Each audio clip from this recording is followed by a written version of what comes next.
আসসালামু আলাইকুম। কেমন আছেন আপনারা সবাই? আশা করি সবাই ভালো আছেন। ঈদ মোবারক। আমি আবার আপনাদের মাঝে চলে আসলাম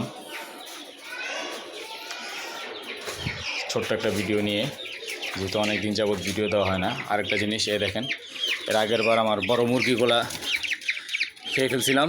এরপরে 4টা মুরগি আনছি, মানে ছোটো ছোটো মুরগি বাচ্চা আনছি। আল্লাহর মধ্যে 4টা বড় হয়ে গেছে। তো আমি 4টাকে ছাড়বো, দেখি। দেখেন 4টাকে খুলে দিছি, দেখতে পাচ্ছেন দৌড়াদৌড়ি করতেছে। আগে 2টা ছিল, এবার 4টা আনছি। আমার বাবা এনে দিছে 2টা আমার ছেলেরে, আর আমার ছোটো ভাই এনে দিছে 2টা। ছোট ছিল, এখন অনেক বড় হয়ে গেছে। তো আজকে ঈদের দিন, আমি আবারও বলছি ঈদ মোবারক। এটা আমার থরের ঘর, এখনও ঘর হয় নাই, মানে আবার ধরতে গেলে ঘরও। এখন উপরে টিন টুন, হালকা পাতলা টিন এবং কিছু পলিথিনে কাগজ দেওয়া ছিল, এগুলো নষ্ট হয়ে গেছে। তো আমি নিচে টিন এনে রাখছি।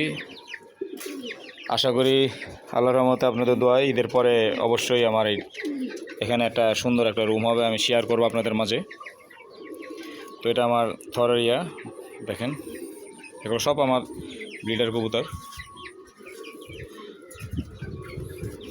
আর এখানে কিছু রাবিশ ছিল, হয়তো আপনারা দেখতে পারেন পুরান ভিডিওগুলোতে। এগুলো আমরা সরাইছি, সরানোর পরে কিছু গাছও একটু উলট পালট করছি। এই যে দেখেন, আল্লাহর রহমতে আমার লেবু গাছে এবার আপনাদের দোয়ায় আল্লাহর রহমতে অনেক লেবু ধরছে। অলরেডি কয়েকটা লেবু খাওয়া হয়েছে। দেখেন, এটা লেবু পেকে গেছে, এটা পেরে ফেলবো আজকে। এটা দেখেন। আর এই লেবু গাছটা লেবু দিছে, এটা একটা অন্য জাতের লেবু, মানে এটা এই লেবুটা বাজারে কিনতে পাওয়া যায়, এটা লাম্বা লেবু বলে এটারে।